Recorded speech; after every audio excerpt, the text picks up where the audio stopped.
Step into the world of power, loyalty, and luck. I'm gonna make him an offer he can't refuse. With family, cannolis, and spins mean everything. Now, you wanna get mixed up in the family business. Introducing The Godfather at ChumbaCasino.com. Test your luck in the shadowy world of The Godfather slot. Someday, I will call upon you to do a service for me. Play The Godfather now at ChumbaCasino.com. Welcome to the family. No purchase necessary. VGW Group. Void where prohibited by law. 21 plus. Terms and conditions apply.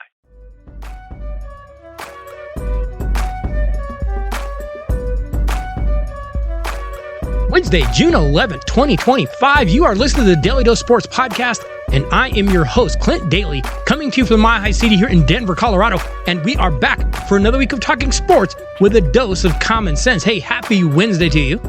Hope you had a good weekend. I hope that your week is going well and that you and your family and friends are staying strong and healthy right now. And let's just jump right in right now, as the NBA Finals are now even at one game apiece, with Game 3 scheduled for tonight in Indiana. Yeah, after giving up a 15-point lead in Game 1 to lose on their home floor, the Oklahoma City Thunder left no room for comeback in Game 2 on Sunday night. The Thunder jumped on the Indiana Pacers in Game 2, and honestly, that game was never really in doubt. Shai Gilgeous-Alexander scored 34 in Game 2, but the key for me was not so much that, because he was good in Game 1. The key for me was the bigs for Oklahoma City actually showed up. In Game 1, Chet Holmgren and Isaiah Hartenstein were basically no-shows. And the Thunder were actually out-rebounded 56-39. Well, their team defense didn't do much in Game 1 either, but they showed up in Game 2. They contested shots. They rebounded. The Thunder controlled the boards on Sunday 43-35, and the bench stepped up in Game 2 as well. You know, I thought going into the series that the Thunder depth was going to be a problem, but in Game 1, the Pacers bench actually outscored them 39-28. What are you doing, Oklahoma City? It's not how you played my Denver Nuggets. Well, in Game 2, they flipped that big time. They outscore the Indiana bench 48-34. Now, prior to the series, last week, I picked the Thunder in 5 games. And then they go out and they lose Game 1. Am I going to adjust my pick? No, I'm not. I'm going to be stubborn. I'm not changing that pick. I still think the Thunder win this in 5 games. Game 3 tonight in Indiana will be big. Because if Indy gets this win tonight, hey, then the series does get interesting. I'm going to have to see it to believe it, though.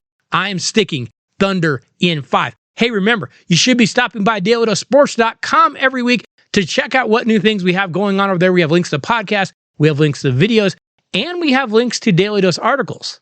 In fact, an article went up this week about college sports in the state of Colorado. You might want to check that out. But you can also email the podcast at dailydosesports@gmail.com, and you can pick up some Daly Dose gear over there. Got links to Daly Dose gear. If you're looking for a new t-shirt, a new hoodie, a new sweatshirt, maybe a baseball cap, we've got it all for you. Got a couple of designs over there to choose from. You can find exactly what it is that you need. Hey, today on The Dose, we actually have a ton of sports news that came out this week. Plus, we will have a Daly Dose top 5 for you today, and it is going to be a little bit NBA flavored. Here's a question for you to think about. Are the Oklahoma City Thunder proving to be one of the most dominant teams of all time? Something to think about. We'll get to that in just one moment. But first, the Stanley Cup final has been absolutely wild through the first 2 games, with both a double overtime game in Game 1 and then an overtime game in Game 2 between the Florida Panthers and the Edmonton Oilers. They split Game 1 and Game 2. So what would we see in Game 3 on Monday night? Well, it was wild, but it was wild in a very, very different way. With the series tied at 1, the pressure was on Edmonton to try to take Game 3 on the road. Remember, those first 2 games were played in Edmonton. However, the Florida Panthers jumped on them 4-1, and Edmonton actually let the pressure boil over. The Oilers basically decided, hey, if we can't beat them, let's just try to beat them up. How about that? The third period was full of fights. If you haven't watched it, I'm telling you, go back and watch it. You'll be entertained. Here's the bad news for Edmonton, though. They lost the game 6-1. They're now down 2-1 in the series. Oh, and also, they lost most of the fights on Monday night, too. It was a complete and utter meltdown for the Oilers. Now, if I told you once, I've told you 1,000 times. Boys counts. And it just made me wonder if it is starting to set in that they can't beat Florida. They just can't beat them, and they know it. Because on Monday night, they resorted to just dumb penalties.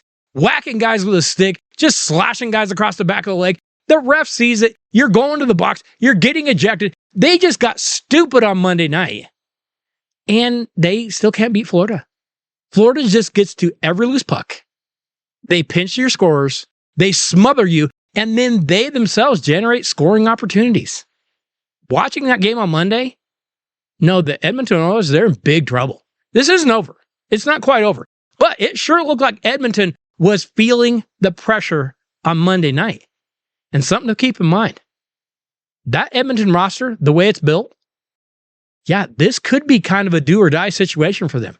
Game 4 is tomorrow night in Florida, and it feels like Edmonton's back is against the wall. If they come back and they get one tomorrow night, okay, it's anybody's series. It's a 3-game series. Lose tomorrow night, it's just a matter of time, isn't it? They're probably going to go down, and Canada is probably going to be taking a big loss. Big news in the NCAA sports world this past week as Judge Claudia Wilkin granted final approval of the House versus NCAA settlement last week. That paves the way for schools to pay their college athletes directly for the very first time. That settlement establishes a 10-year revenue sharing model that allows each school to distribute up to around $20.5 million in revenue to athletes starting this season, July 1st, I believe, in addition to any NIL money that they already get from boosters. So now, schools can pay athletes directly. That's coming, and it's coming fast. Each school's athletic department can decide how it will divide that money among their athletes. Not many major programs have shared their budget plans, but those that have say they will spend the overwhelming majority of their money on football and men's basketball. Why? It's pretty simple, because those sports actually make money. Now, athletes are still allowed to make money through their name and likeness. So here's the big question. Is this a good thing? Well, we'll see, I guess. Now, maybe it allows for more transparency as to what kids are actually getting paid. Then again, we know the boosters can also still pay them for name and likeness. Okay, so maybe it gives the schools more pull to actually give players, requirements in order to earn their money. Maybe you got to play in a bowl game. Maybe you actually got to show up for practice. Maybe you actually got to take care of some of your business to get paid.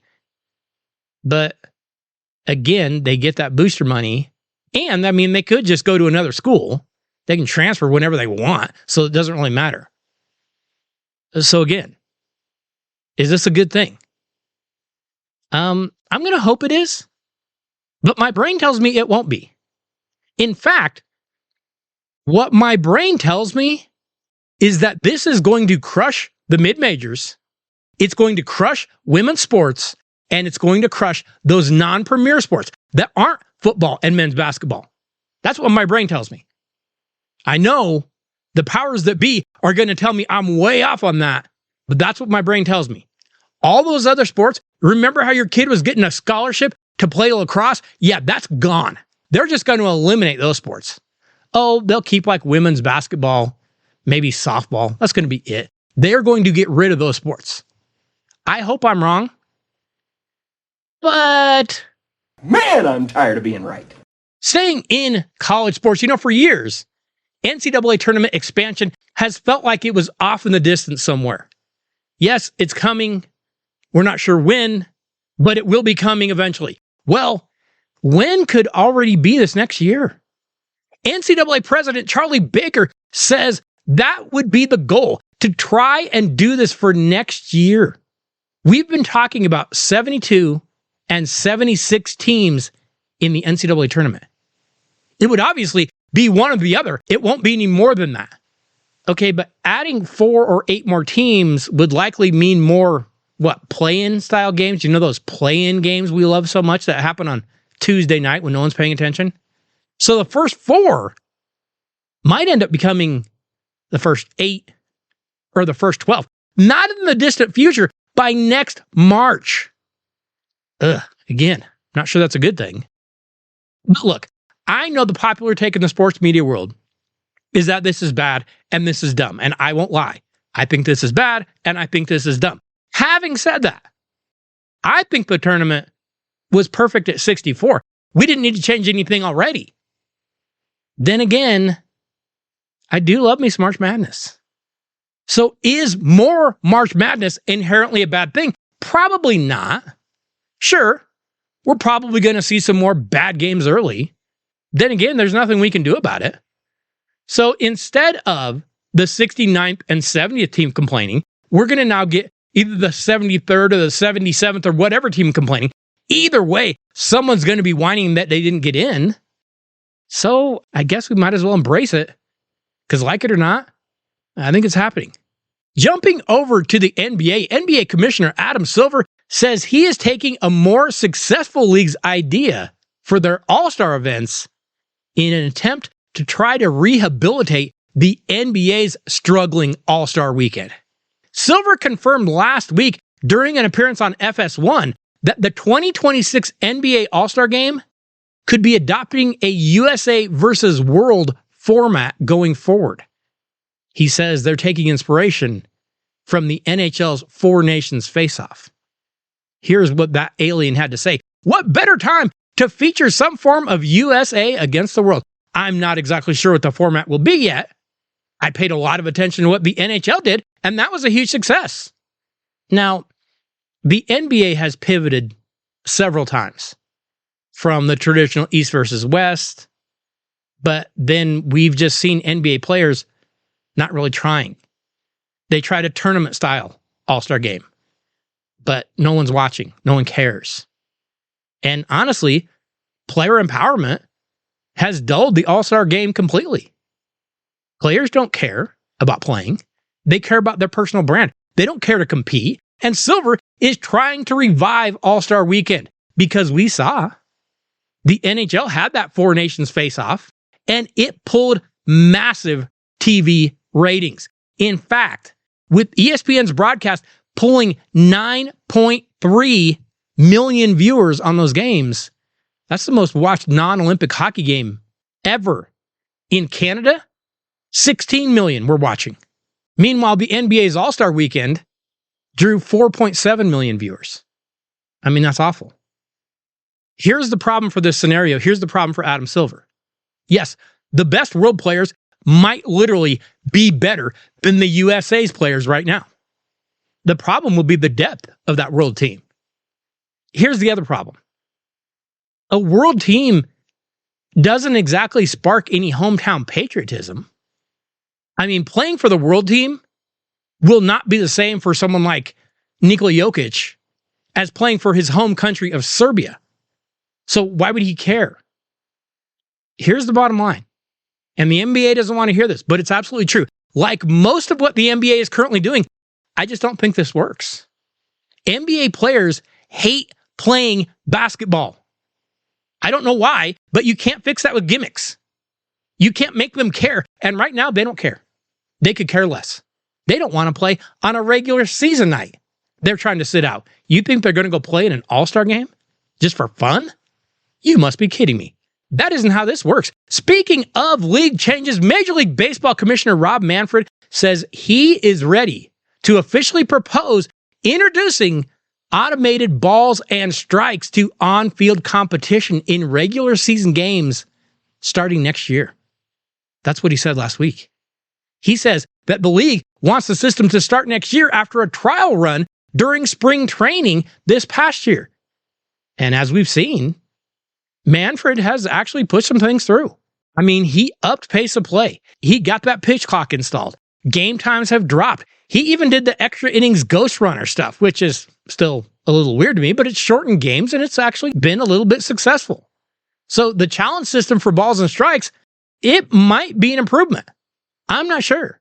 Will it lengthen game times? Will it negatively impact the on-field product with fans and players? Because what they're talking about is a review if you want to challenge a ball versus a strike. So you might be slowing the game back down. Now, I actually give Manfred a little bit of credit because he has had the guts to make some of these moves. Okay, but hear me out. Forget baseball. Hardly any of us watch anyways.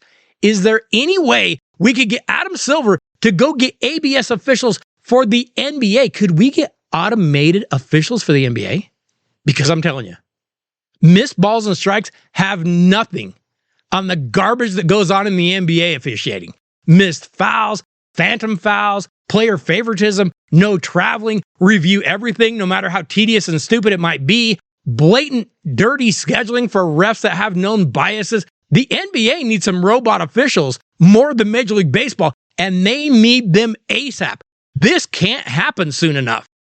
It is Ryan Seacrest here. There was a recent social media trend which consisted of flying on a plane with no music, no movies, no entertainment. But a better trend would be going to ChumbaCasino.com. It's like having a mini social casino in your pocket. Chumba Casino has over 100 online casino-style games, all absolutely free. It's the most fun you can have online and on a plane. So grab your free welcome bonus now at ChumbaCasino.com. Sponsored by Chumba Casino. No purchase necessary. VGW Group. Void where prohibited by law. 21 plus. Terms and conditions apply. Let's move over to the NFL where Aaron Rodgers is officially a member of the Pittsburgh Steelers. That's right, kids. The team posted a photo of smiling Aaron Rodgers signing his contract over the weekend with the caption, "Done deal."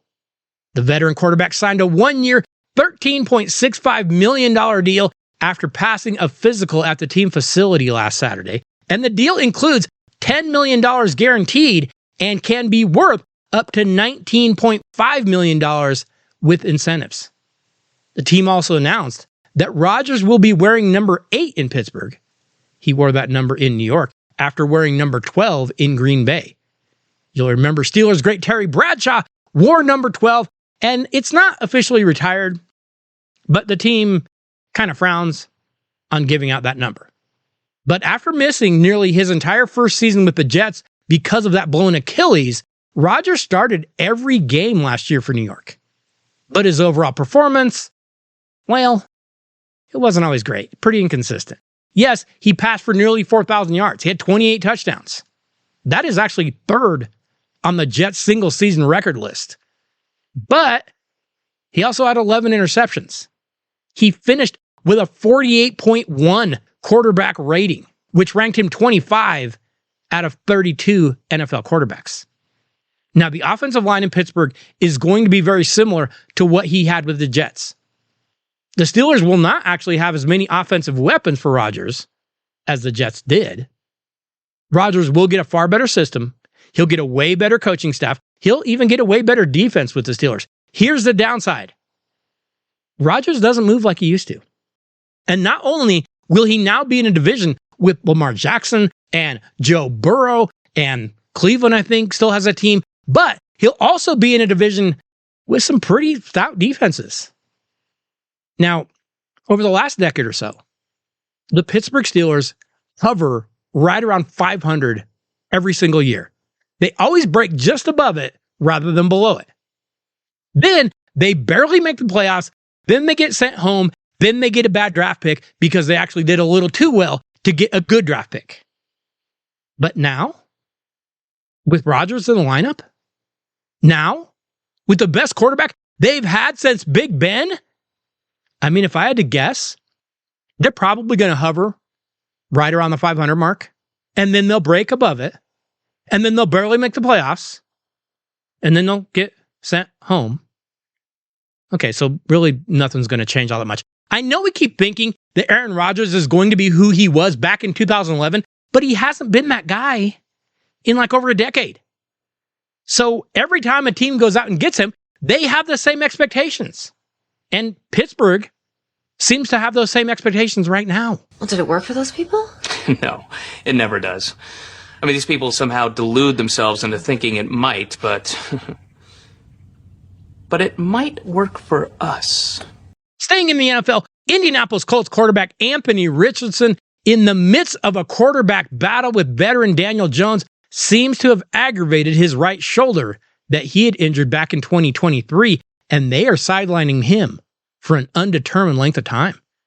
Coach Shane Steichen said last week that Richardson missed all 3 offseason practices this past week and is going to be held out of mandatory minicamp as well. Now, when they asked him whether or not Richardson would be ready for the season, Steichen didn't really have an answer. That begins on July 22nd. He said he's not sure. But they're saying that Richardson aggravated his AC joint, which he sprained 5 weeks into his rookie season, and now it's injured again. You'll remember that injury initially required season-ending surgery. This one they say won't. They just say Richardson needs some rest. But when you think about Anthony Richardson, that guy was so raw coming out. He was on the edge of getting benched every week in college, but he was just so physically gifted. Well, physically gifted only gets you so far in the NFL. Remember, he took himself out in a game last year because he got winded. He can make the spectacular plays. He can't make the simple plays. Drafting Anthony Richardson as high as they did, that was a massive reach by the Colts on a project quarterback. And right now, it seems to be failing. Get ready for Daniel Jones, Colts fans, because that's probably what you're going to be getting this year. Finally, one announcement you may have missed in the world of boxing, and that is where Vasily Lomachenko has announced his retirement from boxing at the age of just 37. The Ukrainian sensation leaves behind a storied career as arguably one of the greatest amateur boxers in history, and then he was a 3-division world champion. You know, Lomachenko's decision comes just over a year after his last fight, where he won a TKO over undisputed lightweight champion George Kambosos Jr. down in Australia. And there were preliminary talks of a blockbuster fight with Gervonta Tank Davis, but the fight never really came to fruition. You know, Lomachenko was just a different fighter. He was just special. His dad was a trainer. His dad actually had him in dance. I don't know that we've ever seen a guy move like he did in the ring, so quick on his feet. He was so amazing to watch just as a fighter. He amassed a stunning record at the amateur mark of 396-1. He won Olympic gold for the Ukraine in 2008 and in 2012, and then he decided to turn pro. His career was short, but it was spectacular. He went 18-3 with 12 knockouts. You know, I really believe that Vasily Lomachenko was not as good as he could have been because his style was so good that it fooled the judges. He would simply outpoint people, and the judges never quite understood the fact he was never getting hit. Hey, Vasily Lomachenko was a highly skilled, yet bizarrely highly underrated fighter. We don't have many household names in the world of boxing. Boxing needs all the help it can get. Boxing will feel the loss of Vasily Lomachenko. It is Ryan Seacrest here. There was a recent social media trend which consisted of flying on a plane with no music, no movies, no entertainment. But a better trend would be going to ChumbaCasino.com. It's like having a mini social casino in your pocket. Chumba Casino has over 100 online casino-style games, all absolutely free. It's the most fun you can have online and on a plane. So grab your free welcome bonus now at ChumbaCasino.com. Sponsored by Chumba Casino. No purchase necessary. VGW Group. Void where prohibited by law. 21 plus. Terms and conditions apply. Now, as we do so many weeks here at the Daly Dose, we need to get over to our Daly Dose Top 5.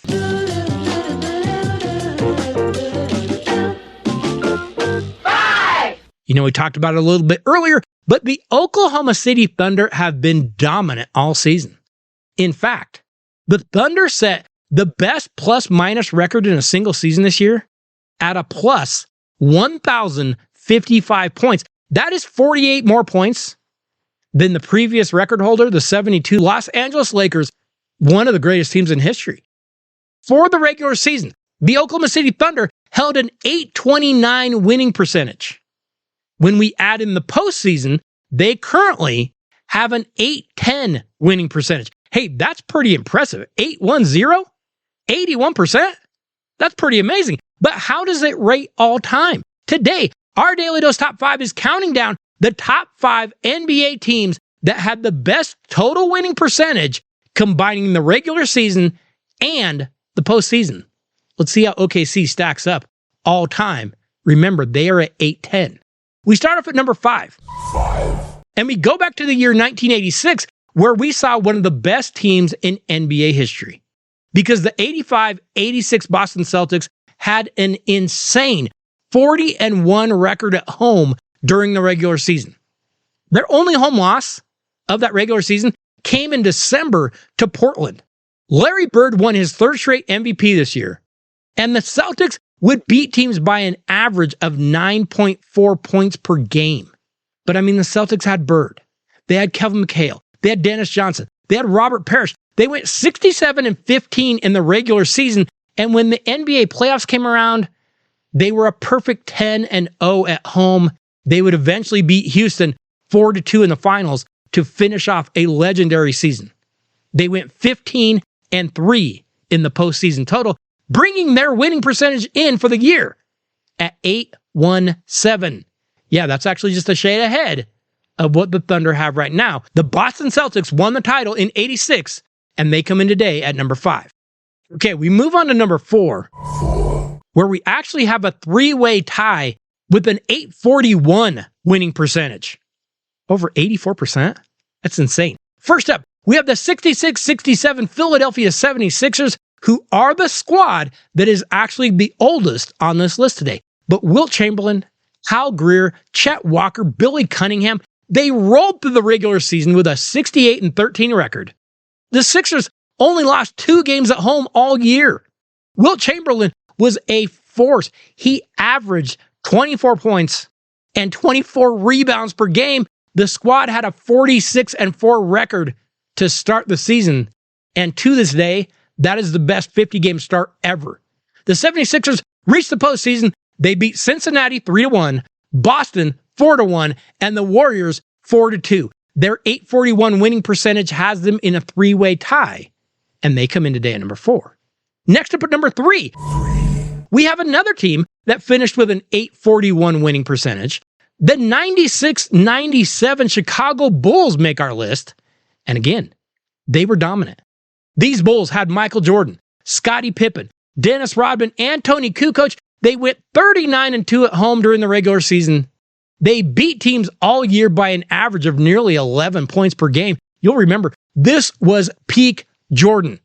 MJ averaged 30 points a game, 6 rebounds a game, 4 assists per game, and nearly 2 steals per game. This team was just 1 win shy of becoming only the second team in NBA history to win 70 games. They went 69-13 in the regular season. Well, in the postseason, the Bulls swept the Bullets, beat the Hawks in 5, beat the Miami Heat in 5, and then beat the Utah Jazz in the finals in 6 games. At 841, the 97 Bulls come in today at number 3. We reached the number 2 most dominant NBA team of all time in terms of full season winning percentage. And we go back to one of the greatest teams ever that we just talked about. The 71-72 Los Angeles Lakers, led by Wilt Chamberlain, Elgin Baylor, Jerry West, and yes, Pat Riley. This was a legendary team. They finished the regular season 69-13. They were beating teams by an average of over 12 points per game. And then they reached the postseason. They beat the Bulls and the Bucks in a total of 10 games. And once they made it to the 72 NBA Finals, it took only 5 more games to beat the New York Knicks and get Wilt Chamberlain the NBA Finals MVP trophy and the Lakers' first championship since 1954. Remember when they were in Minneapolis, but they still claim those titles? You know. The 72 Lakers come in today on our list at number 2. So we reach the team that had the best overall win percentage ever, and we go back to a familiar place. Because Phil Jackson's 95-96 Chicago Bulls are widely considered to be the best Chicago Bulls squad of the Michael Jordan era, and they might be the greatest NBA team ever. They were the first team in NBA history to finish the regular season with 70 or more wins. They went 72-10 on the year. They had a winning percentage of .878 during the regular season. The Bulls would only lose 2 games at home. They were a perfect 10-0 at home in the NBA playoffs. And then when they got to the finals, they beat a very underrated, very talented Seattle Supersonics team in 6 games. They lost just 3 total postseason games. The 95-96 Chicago Bulls team will be remembered on both sides of the ball, as they have the best offensive and best defensive ratings for any team in NBA history. They also set the record with an incredible .878 winning percentage. That's amazing. Now, one word of note. We could give an honorable mention to the 15-16 Golden State Warriors. They actually finished the season with a winning percentage of .890. However, key difference. They lost the finals. Remember, they lost Game 7 to LeBron James and the Cleveland Cavaliers after blowing a 3-1 series lead. Sorry, Golden State, you don't get to be in the conversation. You actually got to finish the job. Hey, the Oklahoma City Thunder have been dominant this season, but their current win percentage still places them a shade behind this group. But just like those 16 Warriors, it will all be for naught if they don't finish the job and actually come home with the title. Hey, next week on The Dose, we're going to be doing something a little bit different. We're actually going to be taking a very brief look at the NFL offseason and the most impactful moves that we have seen. So be sure to check out The Dose and be sure you let a friend know to do the same. Hey, I want to say thank you to each and every one of you for listening to the Daly Dose every week. Thank you for the emails. Thank you for the texts. Thank you for the tweets. But more than anything, thank you for sharing the show, for sharing the videos, for sharing the articles. We absolutely love it when you do that. Have to say thank you to Jess P. Could not do any of this without you. I will see you all next Wednesday. Have a great week, everybody.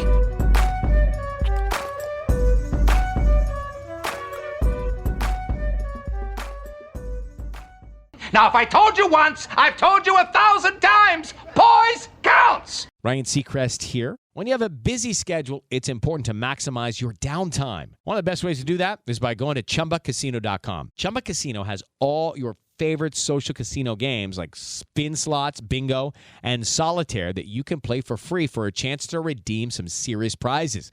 So hop on to ChumbaCasino.com now and live the Chumba life. Sponsored by Chumba Casino. No purchase necessary. VGW Group. Void where prohibited by law. 21 plus. Terms and conditions apply.